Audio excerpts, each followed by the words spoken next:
Apata Ewi Asatainment TV, your #1 birthday RNL. Please don't forget to subscribe to our YouTube channel for more videos. We love you.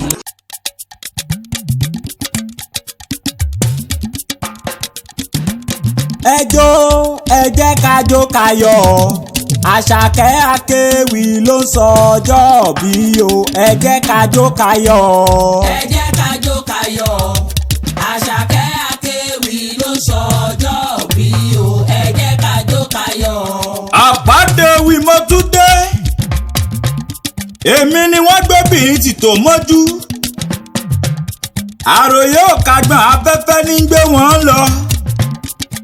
Àṣàkẹ́ Akéwì lèmi wá kí o, olóríire ọmọ tí sọjọ́ bí lónìí. Ọmọ ire tó níwà tó níláárí tó níláárí tó ní tẹríba tó ní tẹríba tó níwà tútù bí àdàbà. Ńlá o, ọmọ Akíntọ́lá Kẹ́misọ́lá Abọ́sẹ̀dé Àṣàkẹ́. Ìbàdàn ní ṣe lé bàbá rẹ̀, Ilé-Ifẹ̀ nílé ìyá rẹ̀, ìwọ gangan ló sọmọ Ìbàdàn sọmọ Ifẹ̀. Ńlẹ́ mo kí ọ dáadáa ọmọ ẹ̀sà òbí ara ògbójú ọmọ oníkóore. Ìkéré òjò tọ́ya ká má ṣe gbé ọ̀fọ̀ yàgùkẹ̀yìn rẹ̀ òjò tó sà ká má ṣe gbé ọ̀fọ̀ sà ìlàwẹ̀. Ìlàwẹ̀ ibi wọ́n ti màkùrọ̀ sọ́jà. Ibi wọ́n ti màkùrọ̀ sọ́jà tó ti nájànájà kan bomi alúra.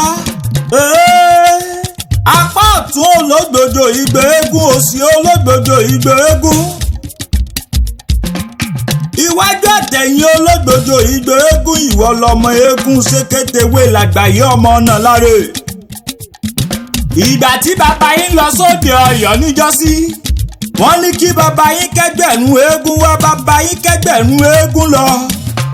Wọ́n ní ọ̀yàyà yóyó, ó jẹ́ pé òṣègùn lálẹ́dẹ̀ ọ̀run mọ́ ni. Ìgbà tó délẹ̀ kejì ẹ̀wẹ̀wẹ̀ wọ́n tún ní kí bàbá yín kẹ́gbẹ̀rún eégún wá, bàbá yín tún kẹ́gbẹ̀rún eégún lọ. Wọ́n tún lọ́yàyà yóyó, ó jẹ́ pé òṣègùn lálẹ́dẹ̀ ọ̀run mọ́ ni. Bẹ́ẹ̀ ni bàbá yín ṣe títí tó fi sọ pé ọ̀yàyà yóyó ó jọ pé kún bẹ lálẹ́dẹ̀ ọ̀run gidigidi. Ńlẹ́ o, ọmọ òjò láró mi wẹ̀ lé àrólú. Mọ́ jẹ́ ń dúró pẹ́ rárá, ó yálé ìyá rẹ̀. Ìwọ lọmọ wọn nílé Olúfẹ́ àbúrẹ́ lọ́wọ́, ọmọ ọba tó nílẹ̀ lẹ́sẹ̀ omi, ọmọ aládé tó ní sẹ́sẹ́ ẹ̀fọ́ ọmọ sòókò. Apata Ewi mo délé yèyé mọ̀pọ̀. Mo délé Olúfẹ́ mo kan lẹ́kùn mẹ́ẹ̀ẹ́dínlógún. Mo wá rántí pé lọ́jọ́ tí Olúfẹ́ ń lọ sáfin Ọ̀yọ́ lé, ilẹ̀kùn mẹ́ẹ̀ẹ́dínlógún náà lólúfẹ́ kàn. Wọ́n kun ẹ̀jọ́ inú, wọ́n kun ẹ̀jọ́ òde, wọ́n sọ dẹ̀dẹ̀ pírímù. Wọ́n ń kó ló mo jí sí ọ̀rọ̀ sáyé, mo pitú owó, mo pitú ọmọ, mo sọ ọmọ wàrà lẹ́yìn yánrùn. Ó púpọ̀ yeye ní múlé Olúfẹ́ wù mí dúró sí. Ìyàn funfun lẹ́lẹ́, ọ̀dẹ̀ funfun lẹ́lẹ́, ilé funfun lẹ́lẹ́, ká parí apá kan dápá kan sí yéèpà òòṣà. Kíní àwọn wuyè nífẹ̀ẹ́ yeye tó bí ń lọ́mọ. Gbọ́mi yege o, ó sọ dé yìí o, ó sọ mí sí. Ẹni bá ní kó o mọ́ sàmọ́dún ẹ̀yà kàlà ni ó mọ̀ sìnkú wọn. Ìwọ onítẹ́jú lẹ̀ mọ́lẹ̀ ò nírìn lọ́jọ́ débi ń pọ̀nà, ẹni bá ronú kú sí ọ. Yóò kú bájá tí kú tòǹtò gbóró. Ẹni náà yóò lọ bá kùtọ̀ tí ń lọ tòun ti bọ̀lọ̀bọ̀lọ̀ tí ń bẹ lẹ́nu rẹ̀. Àṣàkẹ́ ogún ọdún o. Àṣàkẹ́ ìsàbí ara òdòjò, mo kí ọkọ ọdún àṣeyí ṣàmọ́dún àṣàmọ́dún sẹ́mi. Ọmọ wọn nílẹ̀ Ìbàdàn mèsì ọkọ, ọmọ àjẹ̀bí fìkàrà ń fọ́rin mu.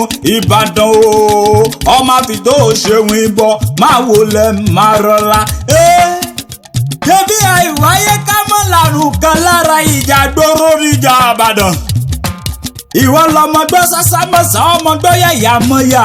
Ọkọ ọdún mo kí ọkọ ọdún o.